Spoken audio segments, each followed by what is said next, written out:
Hello everyone and welcome back. Today is a double trouble day where I'm going to be reviewing the Fox Knives Suru and Yaru side by side. So power through those close-ups and we will get started.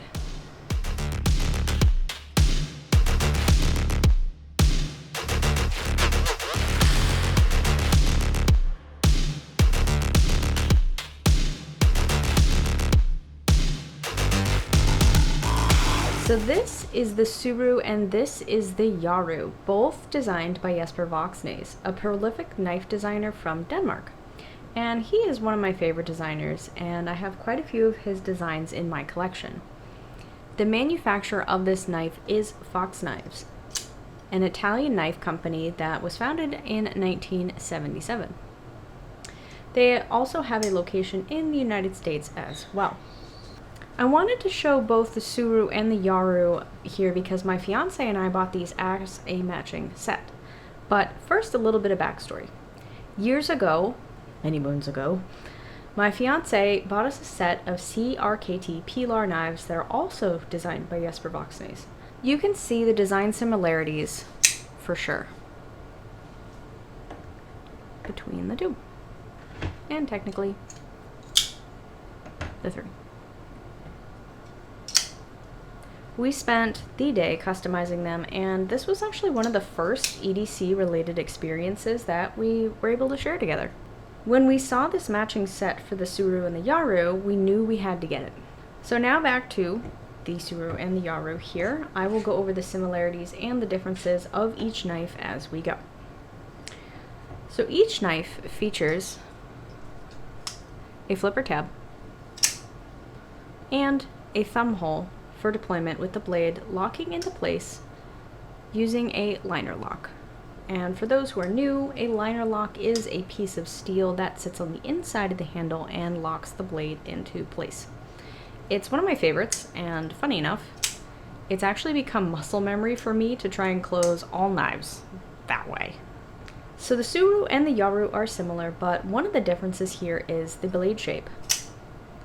So while my Suru is listed here as a drop point, which is great for everyday tasks and probably the most common shape that you will find, my partner's Yaru is actually listed as a reverse tanto.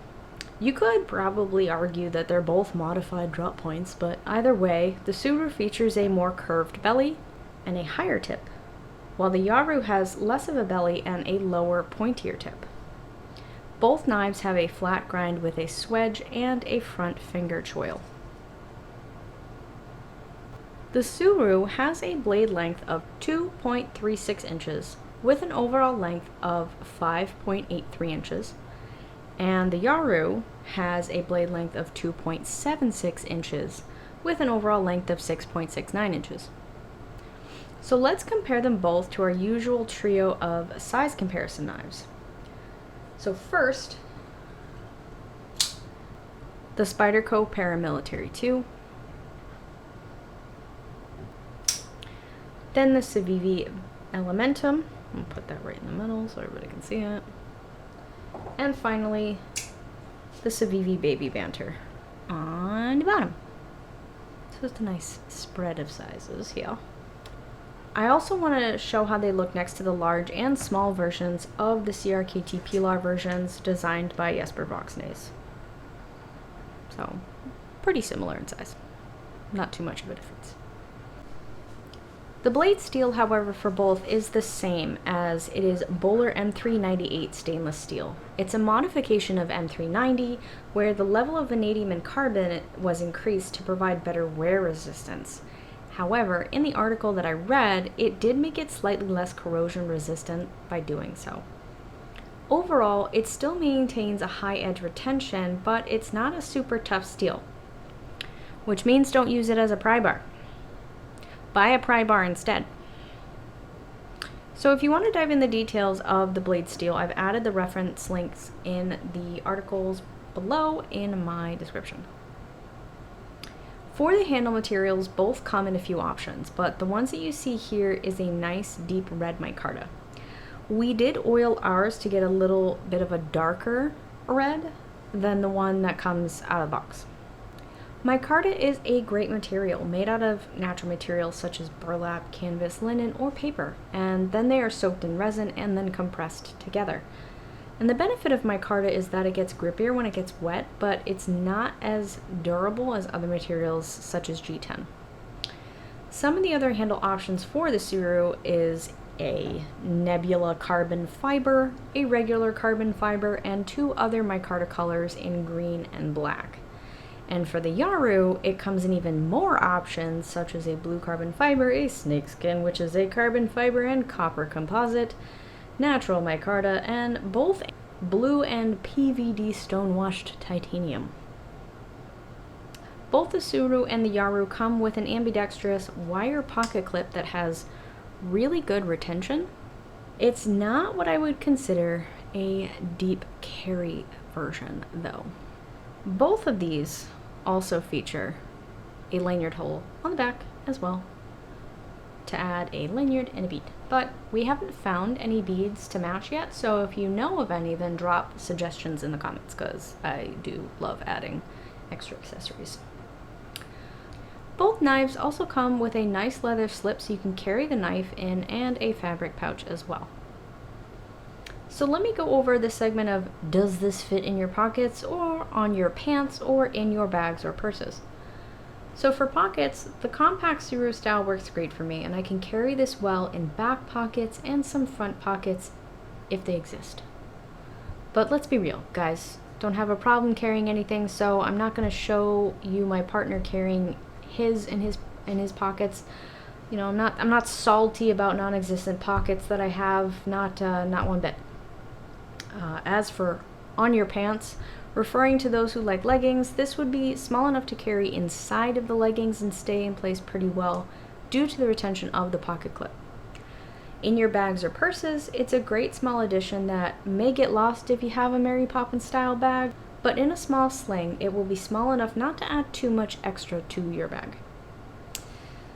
The price is where it varies and gets a little wild. We bought ours on a really good sale. Not a discontinued forever sale, but a really good, could not pass this up kind of sale. So the price for the Suru and the Yaru ranges anywhere from about $220 and upwards of about $400 plus, depending on your handle materials.